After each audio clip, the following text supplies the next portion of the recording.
মাথা ব্যথার 69% কারণ হচ্ছে টেনশন হেডেক এবং 16% কারণ হচ্ছে মাইগ্রেন। কিন্তু আমরা প্রায় ভুল করে টেনশন টাইপ হেডেককে মাইগ্রেন মনে করি। কিছু লক্ষণ এবং বৈশিষ্ট্য দেখে এই দুই ধরনের মাথা ব্যথা আলাদা করা হয়। টেনশন টাইপ হেডেকে মাথায় চাপ, ভারী ভারী কামড়ানো অথবা মাথায় ব্যান্ড দিয়ে চেপে ধরার মতো অনুভূতি হয়।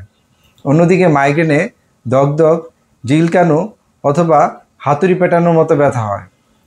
টেনশন টাইপ হেডেক সাধারণত মাথার দুপাশে, কখনো কখনো পুরো মাথায় ব্যথা হতে পারে। ব্যথা কখনো কখনো সামনের দিকে কপালে, মাথার পিছনে, ঘাড়ে এবং কাঁধে ছড়াতে পারে। অন্যদিকে মাইগ্রেন সাধারণত মাথার এক পাশে হয়, কখনো কখনো দুপাশে হতে পারে। টেনশন টাইপ হেডেকের তীব্রতা সাধারণত হালকা থেকে মাঝারি হয় এবং এটি 30 মিনিট থেকে কয়েক ঘন্টা, কখনো কয়েক দিন ব্যাপী স্থায়ী হতে পারে। মাইগ্রেনের ব্যথার তীব্রতা মাঝারি থেকে তীব্র হতে পারে এবং 4 থেকে 72 ঘন্টা পর্যন্ত স্থায়ী হতে পারে।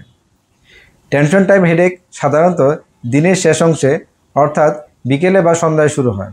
কারো কারো ক্ষেত্রে সকালে ঘুম থেকে ওঠার পর শুরু হয়ে সারাদিনব্যাপী স্থায়ী হতে পারে।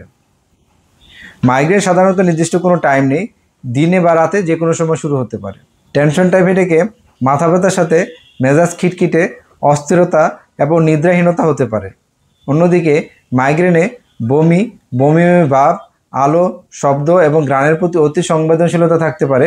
কারো কারো চোখের সামনে আলো ঝলকানি অথবা চামড়ায় অস্বাভাবিক অনুভূতি হতে পারে। কাজের চাপ, মানসিক চাপ, দুশ্চিন্তা, হতাশা অথবা অনিয়মিত খাওয়া দাওয়া এবং ঘুমের কারণে টেনশন হেডেক বাড়তে পারে।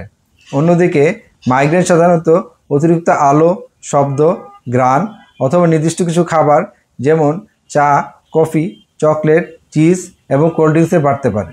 ঘুমালে, বিশ্রাম করলে এবং প্যারাসিটামল জাতীয় ওষুধ খেলে সাধারণত টেনশন হেডেকের ব্যথা কমে যায়। অন্যদিকে মাইগ্রেনের ব্যথা কমাতে হলে ব্যথানাশক ওষুধ, কখনো কখনো ট্রিপ্টান গ্রুপের ওষুধ খেতে হয়।